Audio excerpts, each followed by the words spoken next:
ఓం సాయిరామ్. సమర్థ సద్గురు సాయినాథ్ మహారాజుకి జై. సాయి భక్తులందరికీ నమస్కారం అండి.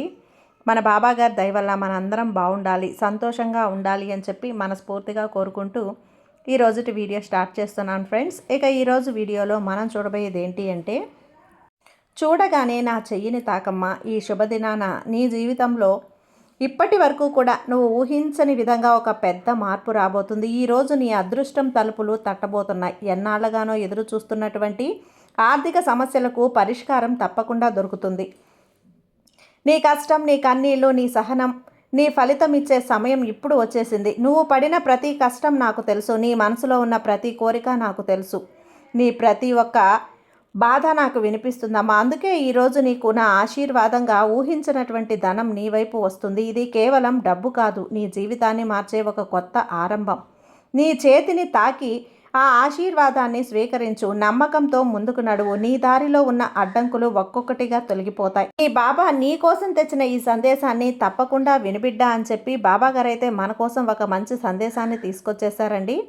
ఆ సందేశం ఏంటి, ఆ సందేశం రూపంలో బాబాగారు మనతో ఏం చెప్పబోతున్నారు తెలుసుకునే ముందుగా ఫస్ట్ టైం మన ఛానల్ని చూస్తూ ఉన్నట్లయితే ప్లీజ్ లైక్ చేసి సపోర్ట్ చేయండి, అలాగే సబ్స్క్రైబ్ చేసుకోండి. ఇక వీడియోలోకి వచ్చేస్తే ఒక్కసారి, ఎక్కడెక్కడో మీరు జ్యోతిష్యం చెప్పించుకొని తృప్తి చెందకుండా, మనశ్శాంతి అనేది లేకుండా, మీ సమస్య అనేది ప్రాబ్లంకి ఆ సొల్యూషన్ అనేది దొరక్క మీరు అసంతృప్తిగా బాధపడుతూ ఉన్నట్లయితే ఒక్కసారి మనకు బాగా తెలిసినటువంటి గురువుగారు శ్రీ షిరిడి సాయిబాబా ఆశీస్సులతో జ్యోతిష్యం చెప్తున్నారు గురూజీ సుబ్రహ్మణ్యం రాజు గారు. Contact number 9908224144. ఈ గురువుగారు నెంబర్ 1 వశీకరణ స్పెషలిస్ట్. మీ యొక్క ప్రతి సమస్యకి కూడా పరిష్కారం అనేది చూపిస్తారు. అన్ని విషయాలను కూడా ఫోన్లో స్వయంగా గురువుగారే మాట్లాడతారు. ప్రేమ, పెళ్లి, భార్యాభర్తల మధ్య సమస్యలు, స్త్రీ మరియు పురుషుల వశీకరణం చేయబడును. చెడు గృహ ప్రయోగాలకు నివారణ చేయబడును. మీ యొక్క ఎటువంటి సమస్యనైనా సరే ఫోన్లోనే 24 గంటల్లో పరిష్కారం అనేది చూపిస్తారు. కాబట్టి నమ్మకంతో గురువుగారిని కాంటాక్ట్ అవ్వండి. మీరు ఎక్కడెక్కడో జ్యోతిష్యం చెప్పించుకొని అసంతృప్తి చెంది ఉంటే ఈ గురువుగారి దగ్గర ఒక్కసారి ఫోన్ చేసి మీ సమస్యకు పరిష్కారం అనేది తెలుసుకున్న తర్వాత మీ మనస్సు ప్రశాంతంగా ఉంటుంది. కాబట్టి నమ్మకంతో కాల్ చేయండి గురువుగారికి. సుబ్రహ్మణ్యం రాజు గారు, నెంబర్ 1 వశీకరణ స్పెషలిస్ట్. Contact number 9908224144. ఇక వీడియోలోకి వచ్చేస్తే, బిడ్డ నీ చేతికి అందబోతున్నటువంటి ఈ ధనాన్ని తప్పకుండా నువ్వు అందుకోమ్మా. అసలు ఇన్నాళ్ళుగా నువ్వు ఊహించి కూడా ఉండవు అంత ధనం నీకు ఎలా వచ్చింది, ఎలా వస్తుంది, అసలు బాబాయి గారు ఈరోజు నాకు ఏ విధంగా పంపిస్తున్నారనే కదా నీ ఆలోచన. మొత్తం నువ్వు చేస్తున్న పనిలో, నువ్వు చేస్తున్నటువంటి ఏదైనా సరే, అటువంటి ఏదైనా పనిలో నీకు ఒక గొప్ప విజయాన్ని నేను తప్పకుండా ఇవ్వబోతున్నాను బిడ్డ. నీకు తప్పకుండా ధనాన్ని నీ వరకు చేరాలని నేను చేయబోతున్నాను. ఈ బాబాపై పూర్తి విశ్వాసం, నమ్మకం ఉంటే నేను చెప్పినటువంటి ఈ సందేశం పూర్తిగా విశ్వాసంతో చివరి వరకు చూసే ప్రయత్నం చేయబిడ్డ. నీకు ఇవ్వబోతున్నాను ఈ ధనాన్ని. ఒక్కసారి నువ్వు స్వీకరించిన తర్వాత నీ మనసంతా కూడా ఎంతో సంతోషంతో ఉండిపోతుంది. అసలు అలసిపోయిన నీ హృదయానికి ఇది ఒక ఊహించినటువంటి ఒక శుభవార్త అనుకో. ఈ శుభదినాన నీవు ఎన్నాళ్ళగో బాధపడిపోతూ సతమతమైపోతూ ఉన్నావు. ఎవరైతే నీ మనసును అర్థం చేసుకోలేకపోతున్నారో, అలాగే బంగారం లాంటి నీ మనస్తత్వం గురించి ఎవరైతే ప్రతిరోజు కూడా ఎత్తి పొడుస్తూ నిన్ను అగౌరవపరుస్తూ ఉన్నారో వారి గురించి కూడా నీకు అంతా కూడా తెలుసు కదా. చూడమ్మా, వారి గురించి అంతా కూడా నీకు తెలుసు కదా.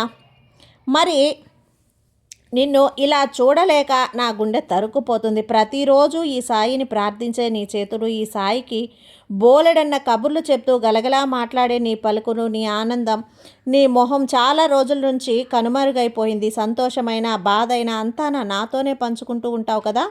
నన్ను నేస్తంగా, గురువుగా, దైవంగా కూడా భావిస్తూ ఉంటావు. మరి నేను చెప్పే మాటను ఎందుకు వినటం లేదు? అలాగే నేను ఏదైనా నీ గురించి చెప్తానని ఎందుకు నన్ను నువ్వు అర్థం చేసుకోవటం లేదు?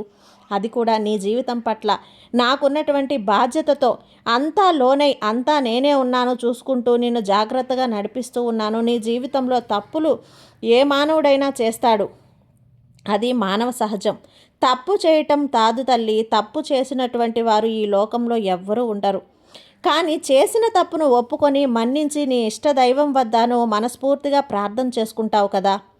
నీ తప్పును మన్నించమని వేడుకో చాలు. అంతకు మించినటువంటి ఇది నువ్వు ఏది కూడా చేయనవసరం లేదు. నీ మనసుకు గాయం గురించి నువ్వు అసలు ఆలోచిస్తూ బాధపడాల అవసరమే లేదు. నిన్ను అడుగు అడుగునా కూడా నేను కాపాడుకుంటూ వస్తున్నాను. నీకు కూడా బాగా తెలుసు కదా. అయినా జీవితంలో ఏదో తెలియనటువంటి భయం నిన్ను మనశ్శాంతి లేకుండా చేస్తుంది. ఒకటైతే నిజం, నీ మనసును ఎవరు అర్థం చేసుకోకపోయినా, ఎవరు నీకు సరైనటువంటి విలువ గుర్తింపు ఇవ్వకపోయినా మాత్రం బాధపడాల్సిన అవసరం లేదు. నేను నీకు ఎప్పుడు అండగా ఉన్నాననే విషయాన్ని నువ్వు మర్చిపోవద్దు.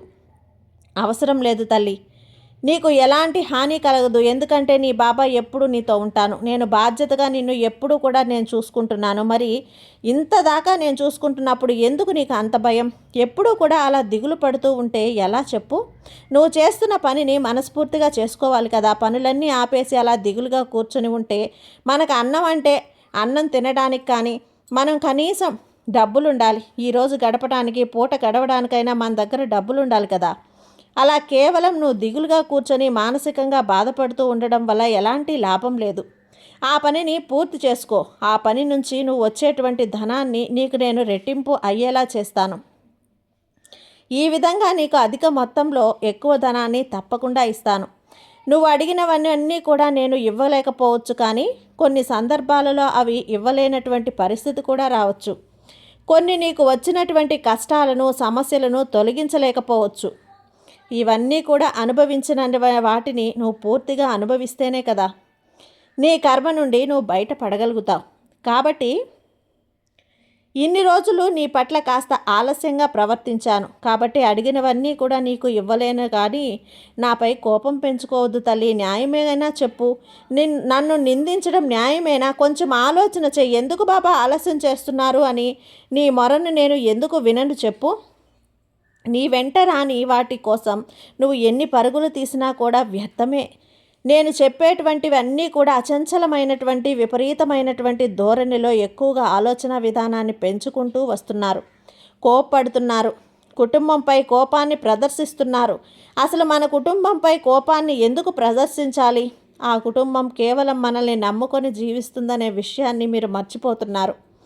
అసలు మీలాగే మీ కుటుంబం కూడా బాధపడుతుందని కూడా మీరు మర్చిపోతున్నారు. అలా మర్చిపోయినందుకే కదా మీరు మీ కుటుంబాన్ని మీరు ఎప్పుడూ కూడా బాధ పెడుతూ ఉన్నారు. మీ కోపం నుంచి అతి కోపాన్ని తగ్గించుకో.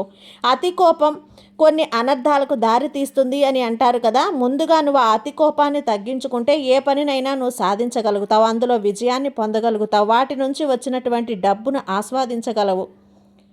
ఏది జరుగుతుందా లేదా అని నీలో నువ్వే బాధపడుతూ కూర్చుంటే నువ్వు ఇక ఎప్పటికీ కూడా సంతోషంగా నిన్ను వరించలేదు కదా. ఇక నువ్వు ఆత్మస్థైర్యాన్ని కూడా నిలదొక్కుకో.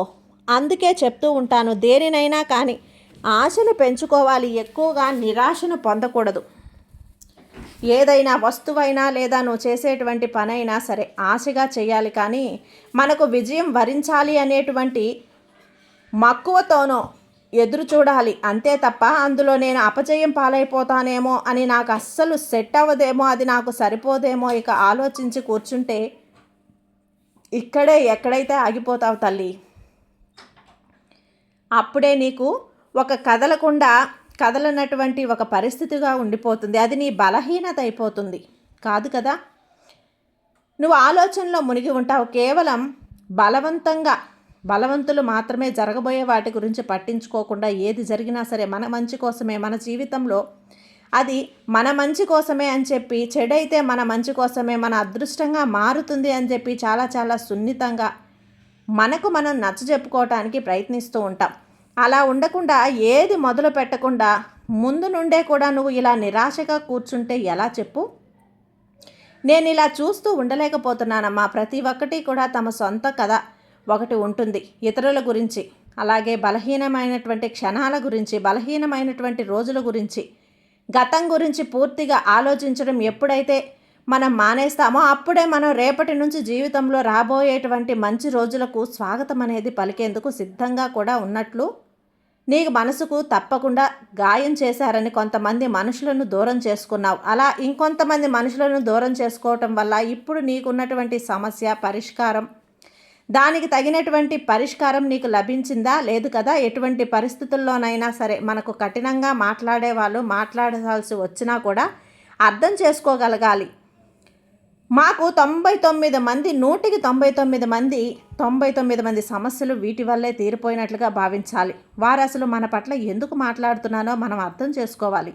ముందు వాళ్ళ గురించి వదిలేయి, గతం గురించి వదిలేయి, నిన్ను దూరం చేసుకున్నటువంటి వారి గురించి కూడా పూర్తిగా వదిలేయి. ఎందుకంటే వారి గురించి ఆలోచిస్తూ కూర్చుంటే రేపటి నీ భవిష్యత్తు గురించి ఎవరు ఆలోచిస్తారు చెప్పు? నీ కుటుంబంలో ఉన్నటువంటి ప్రతి ఒక్కరికి ఎవరు సమాధానం చెప్తారు?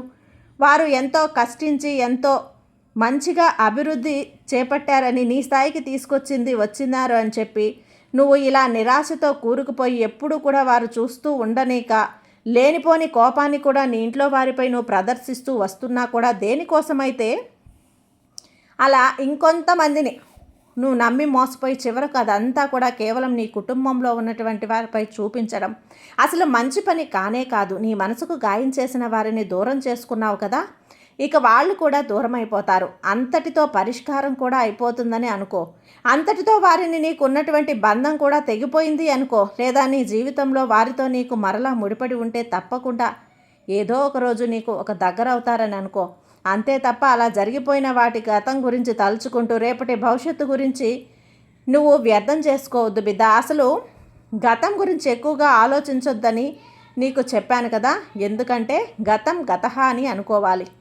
కానీ ఎప్పుడు కూడా అలా గతాన్ని నువ్వు గుర్తు చేసుకొని ఇబ్బంది పడిపోతూ ఉంటే ఎలా చెప్పు? గతాన్ని గుర్తు చేసుకోవటం అంటే మన పాత జ్ఞాపకాలని గుర్తు చేసుకోవటం అంటే మనం బాధపడాల్సి వస్తుంది. ఎక్కడో లేనటువంటి అనుమానాలు, ఎప్పుడు కూడా అపనమ్మకాలు ఇవి ఇలా జరుగుతూ ఉంటాయి. ఇలా అపోహ అనేది నీలో నిండిపోతుంది తల్లి. ముందు నువ్వు వనకడం మానితేనే కదా ఈ సమస్యలన్నీ కూడా తలవరించేది. సమస్య గొప్పది అని చెప్పి నువ్వు అనుకుంటూ ఉన్నావు. నీ సంకల్పం గొప్పది అని చెప్పి నువ్వు అంటున్నాను నేను. కాకపోతే కాస్త సున్నితమైనటువంటి మనస్కుడివి కదా, అందుకే కాస్త భయాందోళనకు ఎప్పుడు కూడా గురవుతూ ఉన్నావు. ఏం భయం లేదు, దేనికి నువ్వు భయపడాల్సిన అవసరం లేదు. నీకు నీ సాయి కొండంత ధైర్యంగా ఉన్నాను, నీ సాయిని నిలబడి ఉన్నాను. నీ సాయి మీద నువ్వు నమ్మకంతో ఉండు తల్లి, నీకంతా కూడా మంచే జరుగుతుంది. నీ సాయి నీకు తోడుండగా నీకు భయం ఎందుకు చెప్పు? సర్వేజన సుఖినో భవంతు. జై సాయిరాం.